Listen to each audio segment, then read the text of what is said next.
সাতক্ষীরা কৃষি মৎস্য নার্সারি এর পক্ষ থেকে ভেটকি মাছ ২০২৬ সালের নতুন পদ্ধতি। আসসালামু আলাইকুম ওয়া রাহমাতুল্লাহ।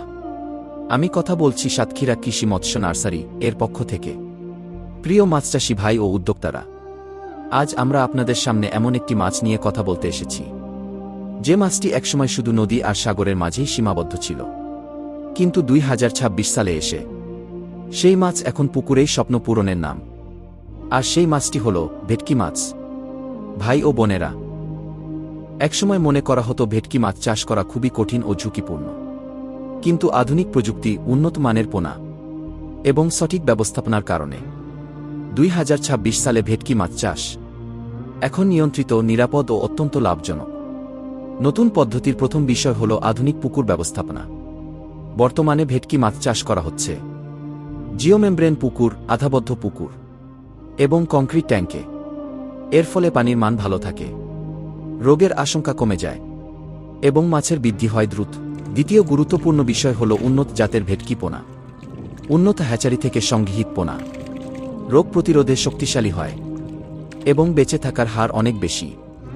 এই পোনা ব্যবহার করলে প্রায় ৭ থেকে ৮ মাসের মধ্যেই বাজারজাত করার উপযোগী মাছ পাওয়া যায়। তৃতীয় নতুন পদ্ধতি হল বৈজ্ঞানিক খাবার ব্যবস্থাপনা। এখন আর আন্দাজে খাবার দেওয়া হয় না। ভেটকি মাছের বয়স ও ওজন অনুযায়ী উচ্চ প্রোটিন সমৃদ্ধ নির্দিষ্ট পরিমাণ খাবার দেওয়া হয়। এর ফলে খাবারের অপচয় কমে এবং উৎপাদন খরচ নিয়ন্ত্রণে থাকে। চতুর্থ এবং সবচেয়ে আধুনিক বিষয় হল ডিজিটাল নজরদারি। ২০২৬ সালে অনেক চাষি মোবাইল প্রযুক্তির মাধ্যমে পানির অক্সিজেন, অম্লতা এবং ক্ষতিকর গ্যাস পর্যবেক্ষণ করছেন। ফলে সমস্যা আগেই ধরা পড়ে এবং বড় ক্ষতির আগেই সমাধান করা। প্রিয় ভাই ও বোনেরা, ভেটকি মাছ শুধু সুস্বাদু নয়, ভেটকি মাছ এখন একটি উচ্চমূল্যের মাছ। হোটেল, রেস্টুরেন্ট, সুপারশপ এবং বিদেশি বাজারে ভেটকি মাছের চাহিদা দিন দিন বাড়ছে।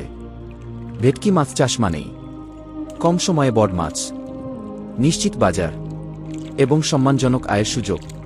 ভাই ও বন্ধুরা, ভেটকি মাছ চাষ লাভজনক হতে পারে, কিন্তু কিছু ভুল কাজ করলে এই চাষি বড় ক্ষতির কারণ হয়ে দাঁড়ায়।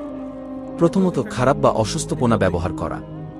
অনেকেই সস্তা লোভে দুর্বল পোনা ছাড়েন, এর ফলে মাছ দ্রুত মারা যায়। দ্বিতীয়ত, পানির মান ঠিক না রাখা। পানিতে অক্সিজেন কমে গেলে, দুর্গন্ধ হলে বা নিয়মিত পানি পরিবর্তন না করলে ভেটকি সহজেই অসুস্থ হয়। তৃতীয়ত, অতিরিক্ত খাবার দেওয়া। বেশি খাবার দিলে পানি নষ্ট হয়, রোগ বাড়ে এবং মাছ খাওয়া বন্ধ করে দেয়। চতুর্থত, অতিরিক্ত ঘনত্বে মাছ ছাড়া। এতে মাছের বৃদ্ধি কমে যায় ও রোগ দ্রুত ছড়ায়। পঞ্চমত, রোগ দেখা